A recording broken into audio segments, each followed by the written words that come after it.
বাংলাদেশের সাবেক প্রধানমন্ত্রী ও বাংলাদেশ জাতীয়তাবাদী দল বিএনপির চেয়ারপারসন বেগম খালেদা জিয়ার মৃত্যুতে গভীর শ্রদ্ধা জানিয়ে ভারতের পশ্চিমবঙ্গ বিধানসভায় একটি আনুষ্ঠানিক শোক প্রস্তাব গ্রহণ করা হয়েছে।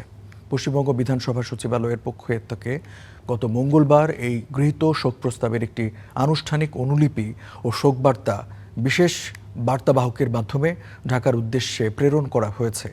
ঢাকাস্থ বাংলাদেশ উপ হাইকমিশনারের কাছে পাঠানো এই চিঠিটি মরহুমার নিকট আত্মীয় ও পরিবারের কাছে পৌঁছে দেওয়ার জন্য বিশেষভাবে অনুরোধ জানানো হয়েছে।